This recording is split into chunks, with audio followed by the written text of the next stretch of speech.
And welcome. Hello and welcome to today's PSU Transportation Seminar. My name is Lim Wang, and I will be introducing and moderating today's seminar. Our Friday Transportation Seminar has been a tradition since the year 2000. The seminars are usually held live on Portland State University's urban campus, located on the ancestral homelands of the Multnomah, Kathlamet, Clackamas, Tumwater, and Walala bands of the Chinook, the Tualatin, Kalapuya, and many other indigenous nations of the Columbia River.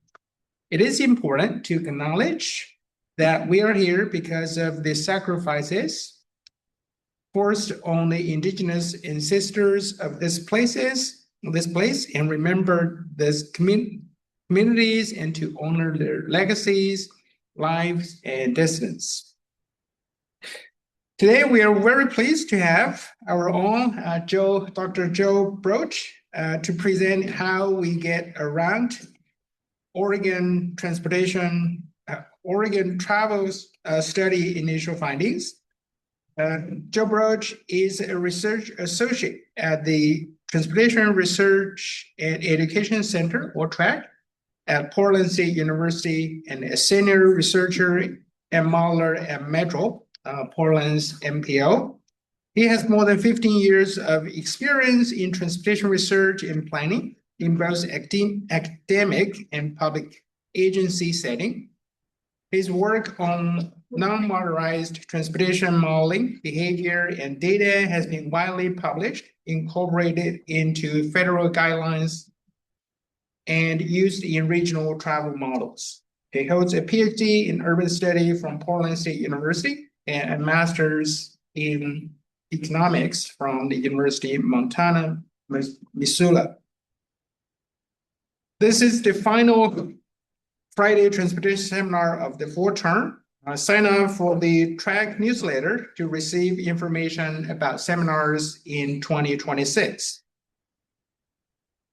And for those of you who are PSU students, STEP is a community of students passionate about shaping safe, smarter, and more connected transportation systems, brings together students from across several disciplines for guest speakers, field trips, and other events. STEP is open to all current PSU students, and they're excited to meet more students interested in transportation. And as an overview of today's seminar, you can expect our speakers to present for about 45 minutes, followed by a Q&A.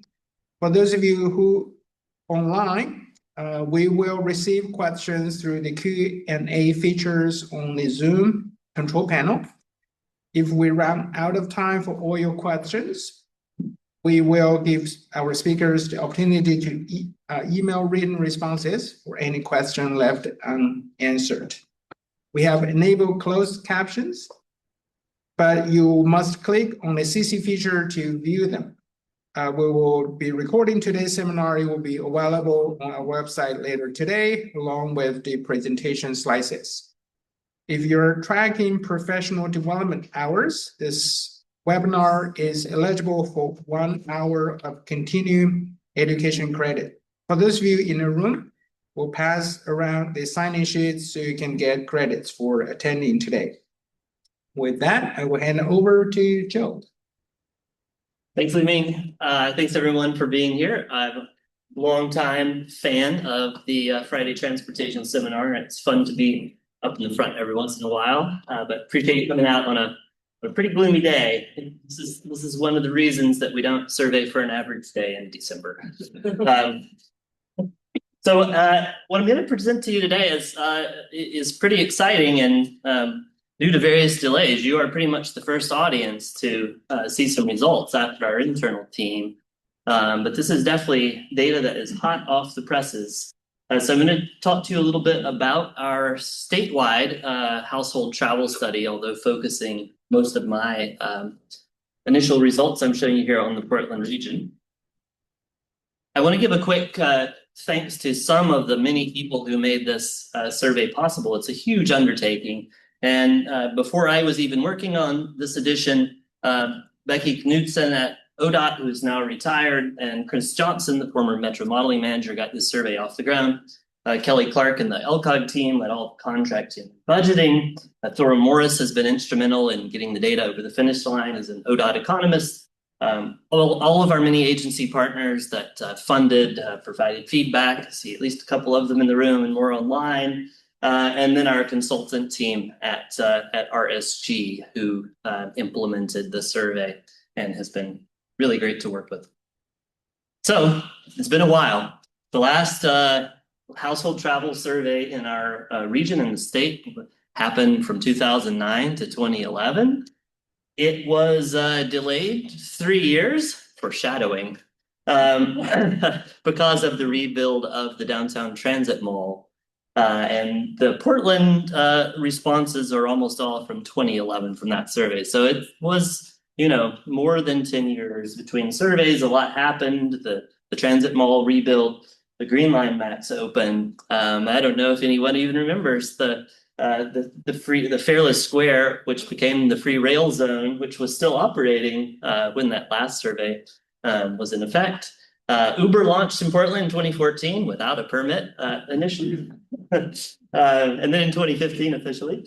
The Orange Line opened, the Tillicum Crossing opened. We got our first bike share system, or get the Biketown bike share system. Scooter share arrived on sidewalks everywhere. And then in 2020, there was a plan to launch the next edition of the Oregon Travel Study to capture all these trends. We're going to go into the field in spring of 2020, and well, whoops. So we had another about 3-year delay. So I don't know. This seems to be a trend. But in April 2023, the delayed launch of the Oregon Travel Study happened. At that point, everyone was in pursuit of the new normal, and we decided, it's just time to get in the field and see what's going on out there.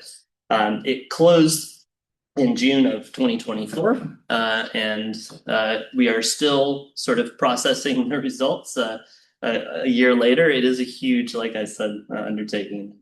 Why are we doing this? Sometimes we ask ourselves. It is, though, our foundational data set on daily travel behavior. It's essential because it's the only statistically representative capture of the full daily travel patterns, like the ones you see over here on the right. We use it to track trends, to see what's important to keep an eye on for the future and long-range planning.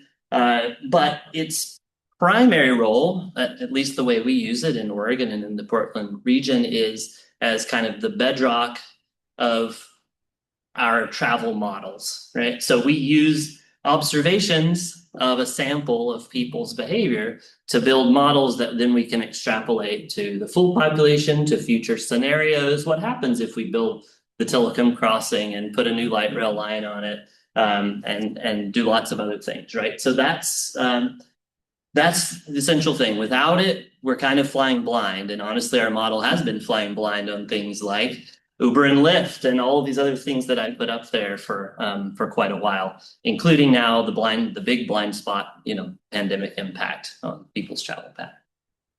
Get the question a lot of, can't we just use big data now, right? It knows everything. It's tracking us all the time. And that's true. And it's getting pretty good at telling us the where and when that travel is happening, but it still really can't tell us the who and the why. And honestly, sometimes it struggles with the how. Is that person on a scooter, an e-bike, a standard pedal bike, or something else, right? So big data is not there, and may never be without some human interventions to say, hey, this is why I'm going to this location, and this is why I chose to bike, and these are the things that would make it more likely that I took transit on this trip, for instance, right? That feels like quite a ways away to automate. So it's still basically a diary. It's just gotten to be a higher tech diary of a household's travel day and all the things that go into those decisions. So who runs this thing? We have a pretty unique group in Oregon that coordinates all the modeling efforts around the state. It's called the OMSC. The acronym has stayed the same, but it's actually changed, so everyone stumbles over it. It is now the Oregon Modeling Statewide Collaborative. It's a collection of local agencies that try to synchronize our efforts to collect data, like the travel survey, and also to model with that data so that we're kind of in sync around the state and learn from each other. So the survey happens statewide, but each MPO gets their own sort of sample of their region. Hopefully that makes some sense. I'm the current chair of the travel survey subcommittee, but I take only some of the credit and some of the blame for everything that happens there. So survey methods have changed too. It's not just all of those new auctions and environments, but the ways that we can track travel behavior have changed a lot, and we were a little behind because the last time we were in the field, it was still just telephone and paper diaries, right? And you recalled your day to someone who entered that into a database, and that became the data set. Now we have some options, and we made use of them. And so one of our biggest goals this time was to bring the Oregon Travel Survey Program kind of up to the state of the art, state of the practice. So last time, 1 weekday of travel we captured from each household. This time, up to 7 days for those who participated in the smartphone sample, and that was about half of them. This is new and pretty exciting. So we see the travel pattern over a week. You probably know that your Fridays don't look just the same as your Mondays or your Wednesdays, and definitely not your Saturday and Sunday, right? So while we still don't model weekend travel, we could. So it's something new, and it also just gives us a lot more data after we get these people in. It used to be paper and telephone based. Now there's this hybrid approach. Smartphone and web versions of the survey were available for people to participate in. We had very limited location data last time. This time for the smartphone sample, we have those full GPS traces. So we get a much better idea of people's routes and should have a better idea of the actual distances traveled by households for that half of the sample. Like all surveys, we struggle to reach certain groups. Larger households, historically disadvantaged populations have always been more difficult to reach. Even, in fact, in the past, we've had trouble reaching some of your age group, the 18 to 24 demographic. So we went in with a pretty good chunk of budget toward some additional outreach, sampling, and incentive strategies to try to improve those numbers. And I would say we improved them a lot. We're not all the way there. We did a much better job of engaging lower income households around the state. I would say we got halfway to our goals of including some of those socioeconomically disadvantaged groups into the survey, but we made progress. And we did that through focus groups around the state. We did it with some web bulletin board outreach, which was suggested to us from rural communities that would have trouble getting to a location for that. So we learned a ton, and we're going to carry that forward into future editions. But I think it is more representative than the last one, and that's the right direction to go. There are all these new options and needs, and this is the problem with a survey over time. You want to consistently track trends, but every survey, there's a lot of pressure to add questions. Everyone wants to know about this new thing or that new thing or the new program that they're running. Hey, we've got this, we've got this new incentive program, and it starts like that, right? And you've got to get it back to a manageable questionnaire survey for people to take. And so it's a challenging process, and probably in this presentation, you'll find something that irritates you that we didn't ask in a certain way or include an additional category. And it's so true. And I started right where you were because before I was managing the survey, I was on the other side suggesting 1 million bicycling questions for them to add. And now I see the flip side, right? But I think we did a pretty good job, and we'll continue to revise it in the future. But we're capturing a lot of these new questions, modes, options, and activity patterns that we're seeing. We also did another new thing with some cost savings we realized from the recruitment effort. We were able to do some follow-up interviews with 100 randomly selected among a group of participants we were most interested in. And so we got in touch with, we spread it around the state sort of geographically, but we're really focused on, I think 90% of the sample was below median income households to try to put, because we get a smaller window through the quantitative data of their travel patterns in those households. And we wanted some context to support, what we see in that data, because you often get to the point of like, this is interesting, but it's a small number and I don't know what we can take from it. But if you can tie that to, qualitative responses from 90 or 100 households that match what you think you're seeing in the data, then that's a huge help to, to promote policies that might alleviate some barriers to, to latent travel demand, or to provide some better travel options. And those, we've still not totally figured out how we're going to make those available, but they will be available in some form. Potentially not the transcripts themselves. We don't have the budget to sort of scrub them of potentially identifying information, but we did summarize the results into themes, and those are tied to the type of place a person lives, so the sort of land use setting that they're in. So I think those are going to be really ripe for research use, for potential students that are interested in some qualitative analysis. Really cool, and I think we'll do it again, and hopefully we'll expand it in the future, because it's always nice to have some context aside from all these numbers. So now let me show you all these numbers. So how was it implemented? So it was statewide. You can see this is the distribution of the 21,000 households that ultimately participated around the state. It was designed to be a statistically representative, though not random, sample, based on how we expected people to respond, and making sure that we filled in enough of areas that at lower density to get a sense of traffic patterns. So they're around, so to get that, I mean, those of you that do surveys know it's always been difficult, and it's gotten more difficult. We sent mail out invitations and 2 reminder postcards to almost half of the addressable households in the state. I think it was like 47% or something of Oregon got it. So in the Portland metro region, if you had a Portland address in 2023 or 2024, there's about a little over a 1 in 3 chance that you would receive one of these invites in the mail, and I hope you opened it, but I didn't.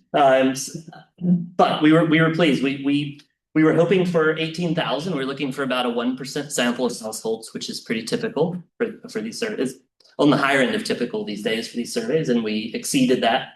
We got about 1.2% of households in the Portland region, and we were really gratified that about half of them opted into that 7 days. So that's, once you get that person in, you're getting their data multiplied by 7 rather than that 1 day, which is really helpful for especially things like multimodal travel patterns, where maybe someone bikes or uses transit once a week.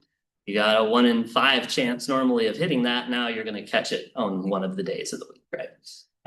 So we did it in 3 ways during what we call our typical travel seasons. That's how we model toward a representative sort of average day. School's in session. We think of it as like May, October. So not, everything is kind of as normal and as unlikely to have a weather event as possible. And we did it in a way that turned out to be great. So we started with a small pilot, and we tested a bunch of different combinations of mailers, like postcard only versus a letter that you open, and then different incentive structures matched to that, higher and lower. Higher worked quite a bit better. Traditional lettered in an envelope worked much better than just a postcard, even though it costs a whole lot of money to put together. And we're really glad we did, because as you can see, it significantly improved our response rate from the pilot through the rest of our waves of the study. And you see here statewide and for Portland Metro. So it took a lot to get those responses. At the end of this, I'll note that we would rather not go back in the field and mail to half the households in the state again. And so we're thinking towards some maybe smarter options of doing that. Just a few last notes on the data, and then we're going to dive in and have some fun. So remember, when you're thinking about these numbers, and maybe some of them seem off to other numbers you've seen about totals in the region, this is not all travel, this is household generated travel, right? So it doesn't include commercial fleet movements, it doesn't include visitors who are passing through the region. Any kind of non-household related travel, right, is not going to be in here. So it's not a census of all travel, but it's a large share, right? Household travel. I haven't seen a post-pandemic estimate, but in the past we've said it's 80 to 90% of travel is undertaken by households. The results are still preliminary, so I'll try to be careful with that. I don't expect, the big picture items to change that much, but the data have not been formally accepted, so some of these numbers will be subject to change over the next couple of months as we finalize the data set. We expect this to be broadly available in early spring of next year, and the data set accepted early winter. Unless I noted, so weighted results are shown. So we sample about 1% of households, and then we statistically expand that to be representative of a full regional population, or a 3-county, or some combination of, or single county, or some combination of that. I'll provide some comparisons to the last survey. That's hard to do after 10 years, but we funded the ability to do it somewhat. So the old survey has to be upcoded to match the new survey. And not just because like the income categories changed, but because our whole survey methodology changed. And one thing that has been consistently found is when your phone is passively collecting your trips, you have more trips. People forget. And particularly zero travel days get a lot rarer. So maybe there are days when you just go to the post office or to get a cup of coffee. Maybe you're in your own head and you just forgot you even took it. Or, maybe you're thinking, I don't really need to put that down. That's the only thing I did that day. But anyway, for reasons like that, they're not directly comparable. And so they have to be sort of harmonized through statistical processes to compare them. But I will make comparisons where I can, and I'll try to flag where I'm making comparisons today that hasn't been upcoded. And these are some areas, especially I'm thinking more for the online folks who may not be from the region. The 3 big polygons there are kind of our 3 counties that make up the bulk of the region. The regional planning boundary is there, not showing up terribly well in that orange outline kind of in the center there. And at that very center star is City Hall in downtown Portland. So I'll have to flip back and forth because some items don't necessarily map to the region, and some do. So what I'm going to do, because there are 280 base variables in the data set, and all of those can be combined with travel patterns and with each other, and it quickly spirals out of control. So I thought, well, this is the first, and I'll hope to be back or come here and see some research done with the data from deeper dives. But let's just hit some of the hot topics, the questions I'm always getting asked about the survey, and I'll do the best I can. And keep in mind that I've only had this data for a couple of weeks, so it's a first cut. Hot topics: overall travel rates based on around 17,000 people sampled in the region. Are people traveling more or less? We can think of reasons that either one might be true, right? Well, let's start to get at the answer.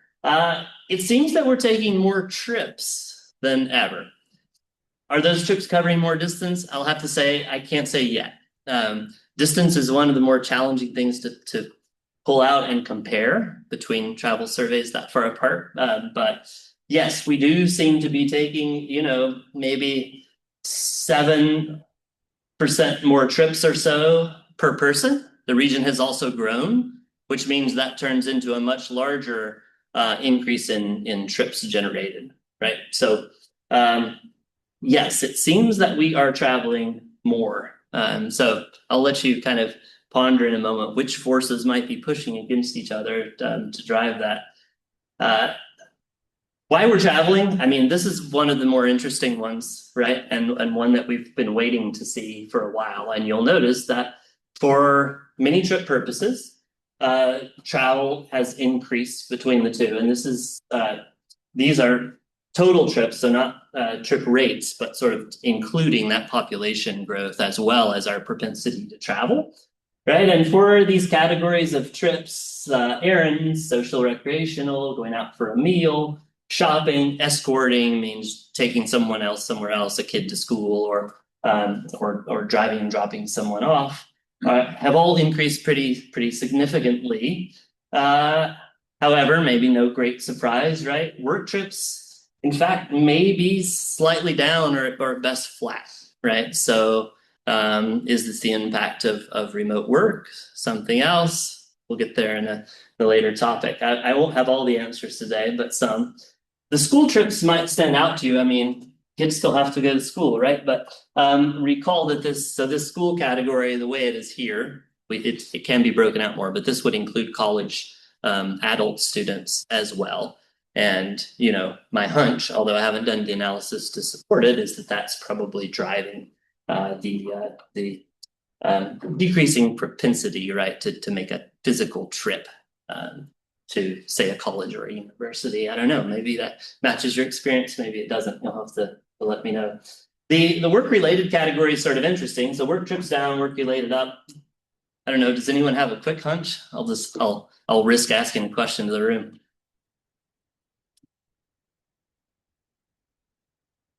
Gig economy.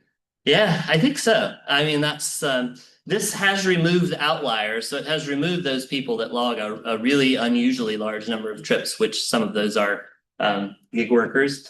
We have the data to look at this in a little more detail. We did ask if that's their primary source of employment, but at this point I haven't. But that's my hunch, yeah, that this represents work-related travel, making deliveries, or otherwise traveling around the city as part of your job has gotten more common and kind of offset to some degree maybe that working from home for traditional employment. So pretty interesting stuff. I know it's a first cut, and there are so many things that you would want to sort of control for and consider before you made a big deal out of that slight increase in propensity to travel. The most important, I think, though, is nailing down this distance travel idea, because it really makes a difference. If people are taking more trips but replacing longer with shorter, that has really different implications for us, right, as a region, than if they're just taking more of the same sorts of trips and producing the same sort of impacts. Big topic, of course, transit. Foundational, I would say, in the way that this data set is foundational, transit is the mode that's been foundational to our long-range planning efforts, right? The whole regional system sort of hinges on transit carrying a certain and increasing probably share of trips from and around our different centers.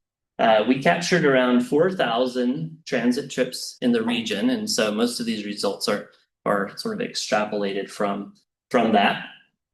This is a spot where I don't have a good comparison yet, because transit has been a little bit hard to upcode, which is why these top bars I've kind of left a little shadowy, because they're unadjusted, just straight from the old report.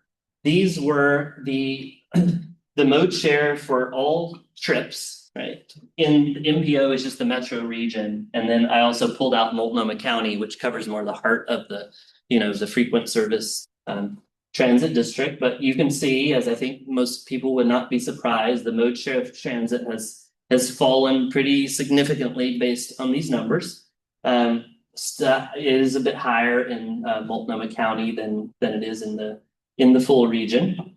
We don't have everything we need to put this together, and I do want to caution too, you've probably seen lots of ridership numbers and trends, right? And those are a little different than a mode share, right? So the mode share of transit being the percentage of trips taken by transit. What you usually see for ridership are transit boardings. So, if you make a transfer, that's 2 boardings, but to the travel survey, that's a single trip where you chose transit. So the two, we wouldn't expect them to be exactly in sync, but I think both are showing, the same trend. The other thing to remember is, I'm going to just call this 2024 because that's how we're considering it, but most of this data was from fall 23 and spring 24. So, you can think of it as an early 24, still sort of it might not be capturing some of the ridership trajectory since then.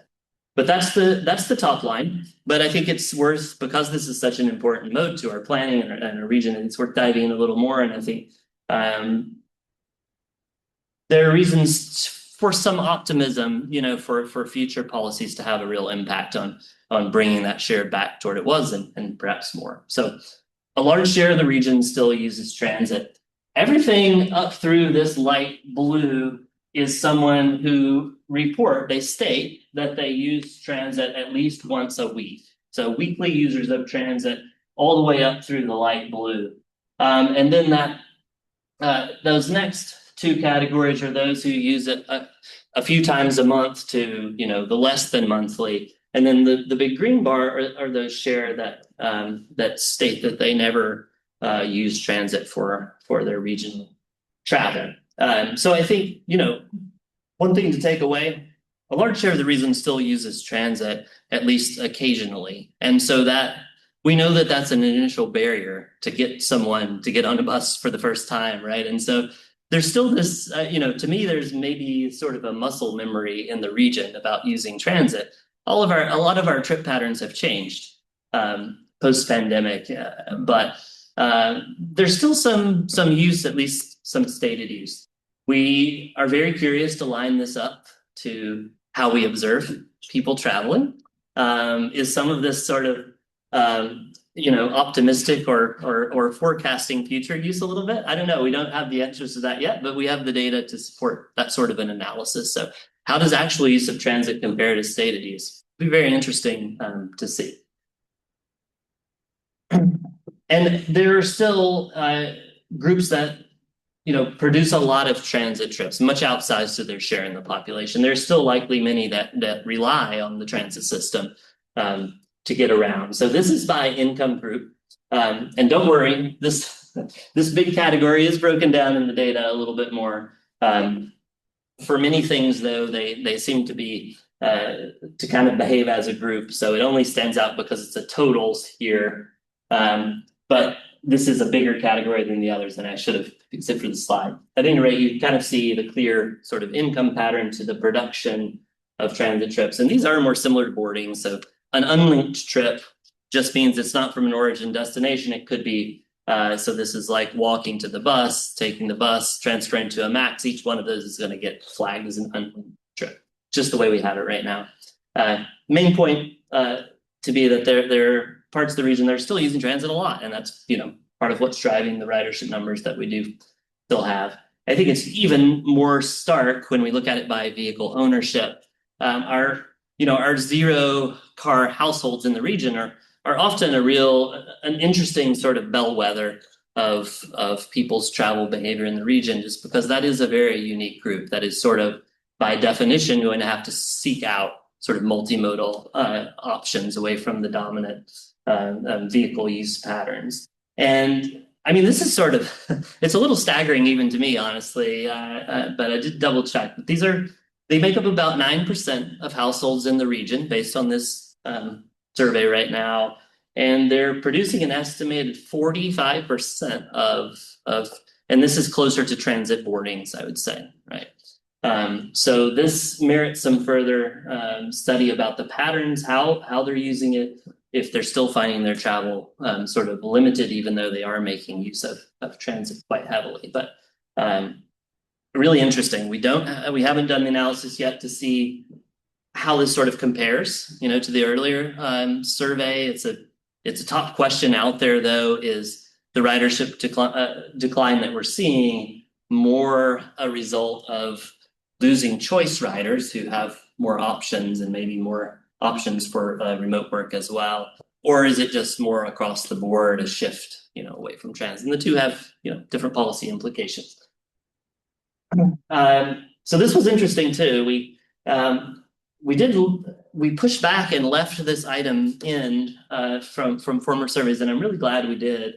But I think we didn't ask the top 5 things. We asked a whole list of things of those who currently drive to work primarily. What are some incentives that would actually motivate you to leave the car behind some of the time, at least? And honestly, it was interesting to see that when you see the top 5, I don't need to keep you in suspense. It came up pretty transit heavy, and kind of the playbook we already know for making transit useful to people. It's more frequent and faster transit service, a similar total transit time, which is kind of the same thing, said another way.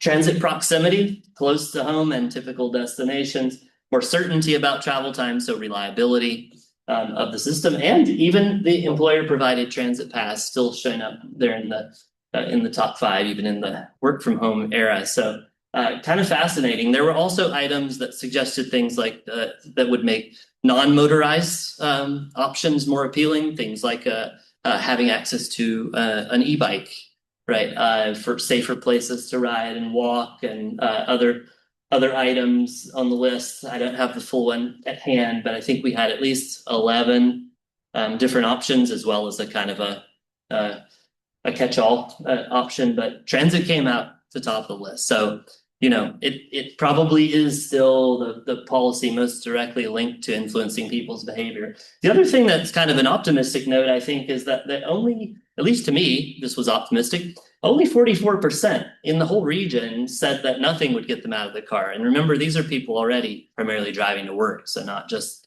not just some of us in this room. So this is, I think, encouraging. There may be a track back to kind of turn the trajectory around. All right, so that wraps up transit. That'll be the biggest section, and then I'm going to give you some kind of quick hits on these topics I know are really interesting to people, and I wanted to get in, but we've had less time for analysis, and then we should have a good amount of time for your suggestions for what I should do next, what we did wrong, why we shouldn't have done it at all. Working from home, oh my gosh, let me tell you, it is not so easy to capture. There has been fierce debate in all quarters of the transportation nerd communities about everyone's calculating, and then they're all getting very different numbers for the same thing, right? This is a tough concept when you really think about it to capture. And we did our best kind of blind, right? So the old survey did have like a telecommute question, but it was kind of a throw-in back then, right? We'd kind of given up on telecommute as having a real impact. It's hard because it's not based on movement, right? Everything else, a trip means you're going from here to somewhere over there to do something. This is really it's an activity, and it's a travel replacement, but your phone doesn't see you leave your desk, right? So even these passive collections can't sort of trigger you to remember it. So it's what we're having to do is kind of there are activity surveys that track time use and the activities you're doing, even if you're at home, but this is not that. But we had to put elements of that in and able to capture this kind of weird thing. Now, the census did it a different way, and it took them 2 years to get this item added, 2 years of debate on the questions committee to get this added, and it's kind of weird, to be honest. I got it and thought, I can't believe they put it in this way. So this is how the ACS asks about working from home for commuting. How did this person usually get to work last week? Mark the box for the method of transportation used for most of the distance? Like physical, mental? I don't know. It's really weird, right? But this is the primary source of data for most places that, until you have your own sort of survey of it at a kind of regional or smaller scale. So interesting. And the other issue is that one thing that did surprise us a little bit, I guess, is that it's not mutually exclusive, right? So you can work some from home and still take a trip to your workplace in the same day. Or you leave early and work from home at the end of your day after you pick up your kids.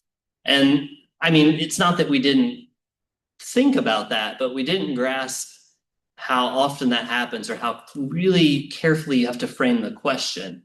Because, for instance, we saw a significant share of people who report working from home 6 to 7 days a week, even those that work part-time, right? And when you think about it, you can see that interpretation of the question. All of us for a long time have answered an email on a Saturday or a Sunday, right? And that's working remotely.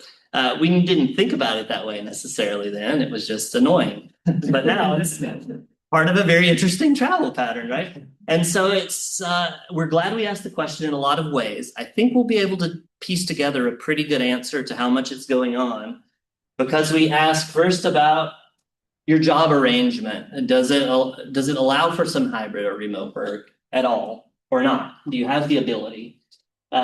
We ask for a stated frequency so that we can kind of ground check the later results to that. We also ask this kind of activity style question: the stated time on the travel day that you spent telecommuting, and the distribution is there are numbers at all intervals. They gave it in minutes. And it's all over the range. Of course, there's a lot clumped up at kind of a 6 or an 8 hour day, but there's also a big range, above and below that. So yeah, there are a lot of people who took this question really seriously, I guess. And if they did 10 minutes of working from home and they put it down and they're like, oh gosh, sometimes you capture too much detail. But I think we can piece all these together. And then we also ask about some barriers, because we were presupposing that there would be people kind of shut out from working remotely that might like to do it more, and we wanted to know what were those particular things about their job or their living situation that precluded them sort of for doing that. And then we can also compare all of these with observed travel, so we can get to that point, but it's tricky to figure out. So this person said they worked remotely at least some of this day, but we also identified they took a trip to their workplace, so that's going to get categorized differently. It has different travel impacts, right? So there you go. It's not easy. We'll do better, even better next time, but we'll still be learning, I think, for a couple of rounds, and maybe. But here's the big reveal. These are the numbers I'm most confident in of all of those, which are the stated numbers for now until we can analyze a little further. Ignore the graph for the moment. That's from Puget Sound.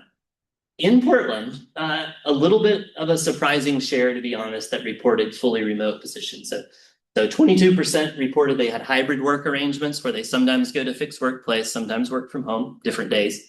23% reported fully remote positioning. These were leaving out those who were self-employed, home-based business, volunteers, interns. These were paid part-time and full-time workers in the regions. Self-report. That it's high. The hybrid share is about the same as Seattle's 2023 survey, Seattle region. But they had been seeing a kind of steady increase in hybrid work already up there, as you can see on that graph. That goes from 2017 to 2023. And they have one that just fielded this year, so they'll have a 2025 soon. But the fully remote share sort of dropped like a rock between 2021 and 2023. We're still kind of where Seattle was, 4 years ago or so. It's really interesting. I'm going to talk to friends up there as well to try to understand the difference and try to find some other comparison kind of pure cities to see, is Portland standing out? Is there something here? They use a very similar survey instrument, so I don't think it's a difference in method in this case. So very interesting, and I'll be curious during the discussion section if you'll have any particular insight. To me, this is higher than my mind said it was going to be, but it has also made me realize there are lots of ways of working remotely that I hadn't fully thought about, rather than just you were in an office and now you're at home, right? There's more opportunities for getting a job that's fully remote to begin with, for example. So there you go. That's the top line. They track income just so neatly it almost looks rigged, doesn't it? So this one, it's a little weird. It's kind of easier to read it from the right side. So these are as you go in the orange bars are going to one work location only. These are the hybrid folks out here on the right. You've got your kind of gig workers that are in the car for a living or traveling salesman type people. And then the work only from home remotely in the red share. So the kind of this share more or less, these first three as they go out show you the share that are doing some remote work for the most part, because that gig share is pretty small. So you can see how it increases, and by the time we get to household incomes of 200,000 and up, 2/3 of that group are hybrid or remote. So only 1/3 go every day to one work location. That to me is somewhat staggering. But yeah, so I don't have to talk you through the sort of equity policy and travel implications of this type of a diagram. We see it, of course, in lots of places, but here's a brand new travel method, and we see sort of the same old pattern that it's accessible with rising income. There's the big, the $1 million question, of course, is does working from home actually reduce overall travel, or do you just substitute those during the day trips for it? And the answer, I'm afraid to say right now, is kind of maybe. I'm not confident in even this result. But I think what is worth looking at here is the hybrid folks look pretty much identical to the rest of the population. The fully remote is that middle bar. They do log significantly fewer trips. It's not sort of earth-shattering, but it's kind of interesting. It's about the same distance as we saw in terms of the increase in overall propensity of travel from the last survey. They're kind of at those 2011 numbers. Now, what we're missing here are all those other confounders, right? So we know that working from home also relates to income, to vehicle ownership, probably to where you live. And those things might all be pulling trip rates in different directions as well. So we certainly can't say that work from home is driving that distance solely, but it is interesting and seems somewhat logical that the pattern would be that way. Although the hybrid workers having just no impact on total trip rates does suggest there's probably some substitution around, and it's like we saw, right? More errands during the day, more pickups of kids, more going out to work for a while. Really quick hits on bicycling. So it's been an interesting time to sort of watch the bicycling trajectory from its sort of meteoric rise to a dip and leveling off. And we've been very interested to see. There's a lot more to dig into. What you're seeing over there is not from our survey. That's from the census. That's been our main source of data on the trends, as well as our great count program that happens annually here in Portland. So the census said from 2011 to 2023, the bike commute share, that was in the city of Portland. Thank you, Roger and Co, for providing that data in a neat form. Fell around 41%. And that tracks pretty closely with what we found in the survey. Of course, we also see what's happening with all trips, not just commutes. And I think the top line takeaway here is that we don't see a significant change. 2011 and 2024, whether you look at an overall mode share of bike trips, or you look at the total number of trips that are estimated to be taken by bike, they're easily within the statistical confidence interval of each other. So it's good and bad, right? So not a decline, not an increase. Maybe we're back on an upward trajectory, but bike trips to work did decline. They were offset by increases for other trip purposes. Bike trips to work declined about 45%, very similar to those census estimates, which gives us some confidence that those are something of a valid measure of household travel in the region, as we would hope they are. The results held. I ran it for both the 3-county area, the larger version of the region, and the core, Multnomah County. Not that they're the same, but that there was no significant change between the two surveys. These are the initial, and again, I caution that these are the type of numbers that are subject to a little bit of shift. So this is our mean estimate for the entire metro region of around 2% of all trips by bike, and you can see the 95% confidence interval range there does have a little room in it, and then a broader range, because there are fewer of those types of trips, 1.5% of the trips to work region-wide.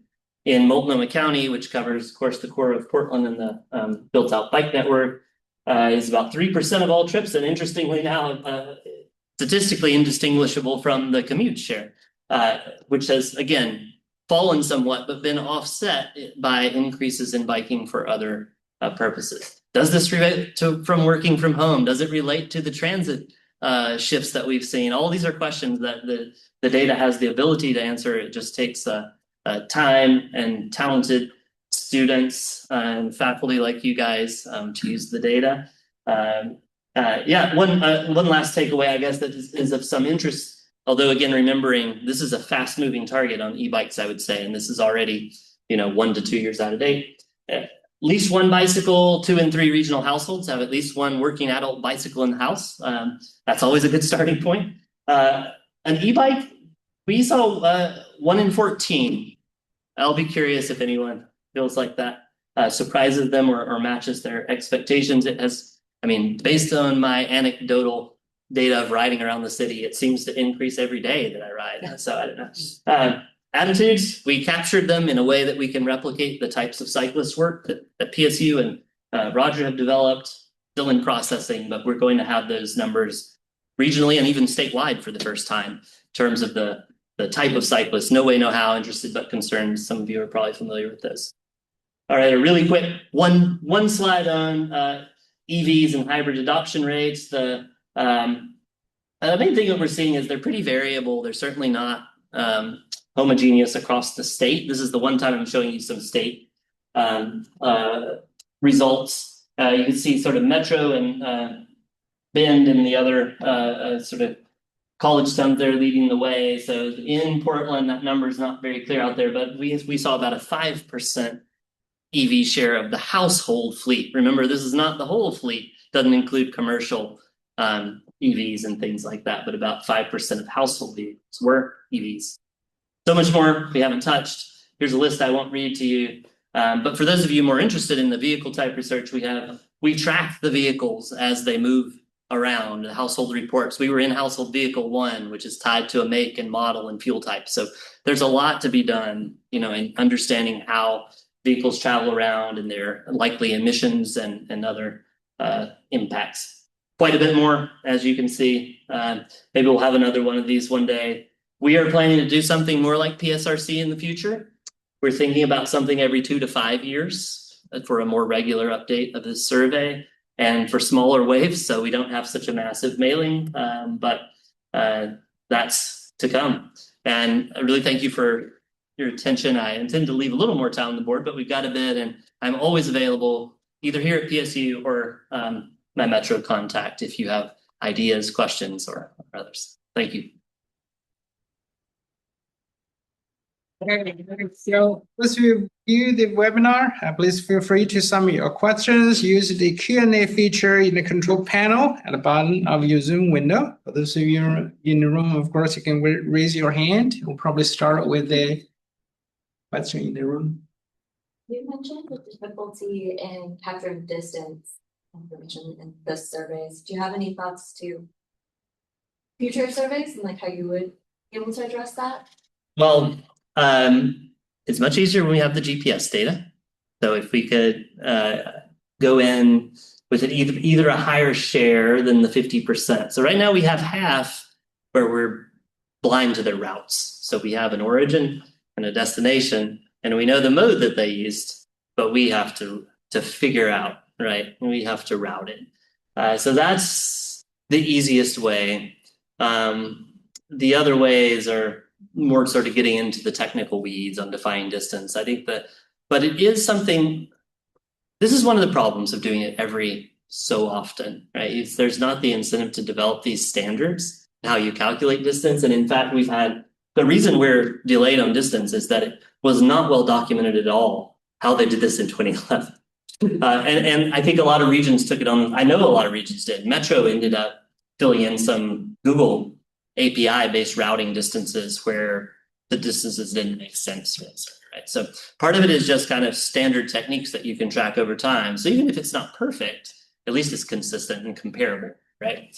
And then you can see if it validates to kind of observed total VMT, things like that. But yeah, I think the main thing is just kind of getting used to the technology, we also, I mean, we pushed hard to capture more GPS data, so more frequent pings, especially for like walking and biking. It's important to know, did they cut through this plaza or did they go around the block? And if you get a point every 15 seconds, you don't know. But the trade-off is that people don't want all those negative reviews on their app, so they don't want to drain the battery. So it's like there's a trade-off there. An analyst, we want all the data, and the vendors that make these technologies, they want a good experience for the user. So that's another part of it. But it's a great question. It's just, yeah, it's been a learning experience, but we'll get there. We've got them. Chris, have you had any chance to look at the temporal distribution of the trips yet? I have not personally. I know people have been looking into it. Did you have a specific, or just seeing if it tracks our understanding of like fits into the whole puzzle of sort of all of the shifts and flattenings of or yeah, it is interesting because we distributed more. We really had the weekly patterns for those 7-day faults. But yeah, in terms of like departure hour and things like that, we would have that data. I have not dug into it, but it will be interesting to see if it tracks our understanding and frankly, our like, traffic counts and things that are showing us this depressed AM peak, the PM peak kind of rebounding, and then this new, I don't know, ramp up in the middle. I don't know what to call it yet. But I see a lot of people heading out the door at 3 p.m. when I've had a workplace. So there's definitely something to it. Yeah, I need to find a way to do that. Yeah. So that analysis is kind of to come. It only picks so many things to look into first, but it is intriguing. It's another reason that more trips might not mean more impact, right? If it's spread out away from a peak, then it doesn't necessarily contribute to congestion issues, for example, in the way that would. Yeah, so then first and then Jennifer. I might have missed it, but with the top 5 questions about why someone would choose to use transit, was there any change with the 20? Yeah, we have not mapped those back yet, so I can't answer it. There were some differences in the way that people could non-respond. Another thing you have to think about with a survey. So while the categories may stay the same, if the non-response options of the like prefer not to say, appropriate skip are different, then they're not directly comparable. I think we'll get there on that one, and it would sure be interesting to see how they track across time. And just to be clear too, so this was to leave your car at home for any non-vehicle mode, not just transit. It just so happened that most people's mind went to transit, but it was also including other modes. Oh, Jennifer and Might restate the questions from the audience. Oh, yes, sorry. Cannot hear. Yeah, so that question was there a comparison, or will there be, of these incentives to shift mode away from vehicles compared to the earlier survey? And the answer is we haven't been able to do it yet to upcode the old data, but we will. So thank you for the question. Yeah, Jennifer. Well, I'm sitting by the live mic, so I think I'll just All right. this one. The slight perhaps increase in trip rates. Yeah. I believe goes against the National Household Travel Survey. I thought had been showing a decline in trip rates over its years. It's interesting. And our, the traffic counters that we have continue to show that we're back to like 80 or 90% of volumes, which also suggests, well, it's consistent with lower trip rates. It could also be different, trip distances or patterns. But it's a little surprising. I mean, I'll keep testing it, but I poked it pretty well. It is difficult because the definition of a trip, as much as we try to, kind of codify it, it's not absolute. And we have really changed technologies here. It'll be interesting to break it down. I mean, we've done the work of making the non-GPS and GPS data comparable, including adjusting trip rates. But is the result a difference in technique but they're also using, you're talking about the next gen results? Or, So, Yeah. Nathan, I thought you pulled them. I I know that the rates have gone down on a per person basis, so maybe there's some. Yeah, Region or- growing, maybe there's something. But those were, per person, of course, that was, and that's everyone, that's including, kids in the household. Yeah, there's more to dig into there. I would not run with that as a headline. Yeah, but it is interesting, yeah. So have you thought about any double counting with people who are doing personal trips, but they're transporting other people? So that's in effect, one person is reporting an Uber trip, the other person is driving. Yeah, And freight as well. I mean, now Right. you have freight, delivery in personal vehicles. yeah, I was hoping someone to bring up like the TNCs, the Uber lifts, because we did capture it and then I didn't show it. My laptop is because it's just an old, it's an old gripe I have of it's people that used to tell me, why do you look at bicycling with a 3% mode share? And now I can just come back and say, I don't have to look at that. It's a 0.5% mode share for household travel. No, but it's subject to what Aaron said. It might be generating more travel than that 0.5% of trips, because that's the person using the Uber to get somewhere. The Uber driver is, let's be honest, is probably not taking our survey, but to the extent they are in there, right, they're probably tossed out as an outlier. It's something we're going to go through. We want to look into these really high trip reporters. See, number one, do they report being a gig worker? And then that would be really interesting if we have enough of them to kind of get a little bit of an answer to what this, sometimes they're deadheading, going to pick up a ride, going home, doing something else. And so that they're generating travel, but we might not be seeing it as household trips. So it's a great question. Yeah. Roger. Yeah, thank you, Joe. Will the data allow for an analysis more fine grained than at the county level? Yeah, subject to population density, yes. City of Portland, definitely. Areas within Portland, probably for a lot of things, as long as you're not crossing too many categories. I should have probably mentioned that the other thing that we've been able to fund with some cost savings is a data visualization and access tool that's going to be more approachable than getting the data dumped on you. It will definitely be available to like agency research partners. We have not decided yet.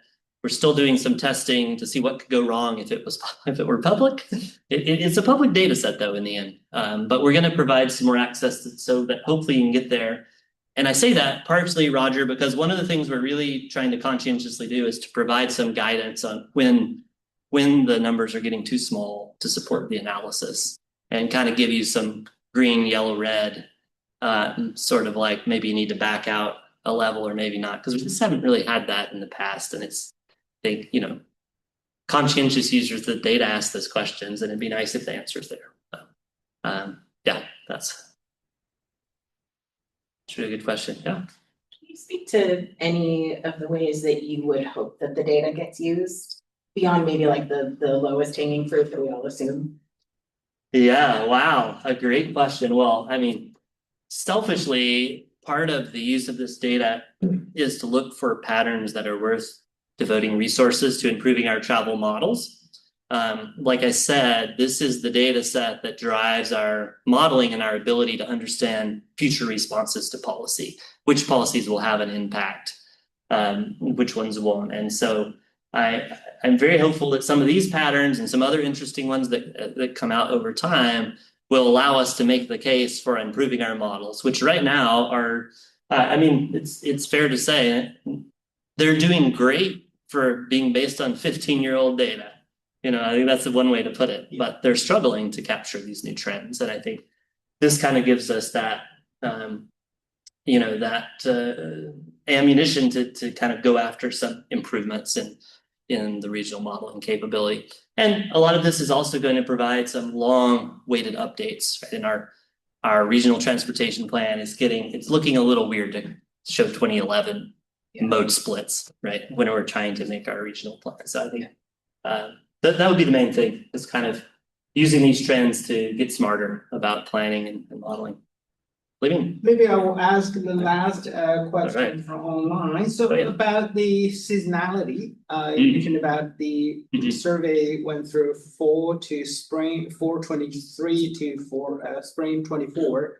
So have you considered the seasonality of the travel? People may not use bike as often in the winter? Sure. Yeah. So, yeah, and I probably should have shown you a full timeline there of the data collection. So what we do is capture in the shoulder seasons that are pretty close for a lot of modes, including like active travel and bicycling, to the annual average period of use. So what we did is we went in the field in April and we were out at the end of school. So we were out in the first, second week of June or whatever. We went back into the field after school started in late September, and then we're out of the field in November when the weather turns, and then same thing next spring. So we don't have a continuous a sort of stream of people. Other places do that, and it's really helpful for tracking those seasonal patterns, but it's difficult if you spread your numbers out that far. Now there's another variable or two that I've got to always control for. Was this person traveling in the winter in Portland, in the summer, in the shoulder season? And so it's really a resource limitation. We would love to just capture everyone all the time, 100% census of travel, but there are all these trade-offs, and seasonality has been one that, you know, is a sort of a major trade-off. I would say in our, you know, some people would say a weakness, but it is why we aim for these representative kind of seasons when people are going about their daily activities. The idea is that's the policy target, right? Is changing your habitual every day, every school year behavior, not necessarily tweaking during your summer vacation or a snow event, right? Like, I mean, for particular instances, that's important, but for kind of getting the broad trends moving in the right direction, it's been a helpful tool to aim for an average. So we'll have limited ability to speak to seasonality, but yeah, we can certainly say a little bit. Weather does vary. Hopefully it varies this afternoon. Yeah, I'll close with that. Thank you for coming in the weather, and I'll wish you better weather on the way out. Okay, thank you for attending today's Friday transportation seminar. For those of you who join remotely, after the seminar ends, you will have the opportunity to complete a brief survey about today's events. It will only take a few minutes. I will appreciate your feedback. And with that, thank you, Joe, and thank you for joining us today.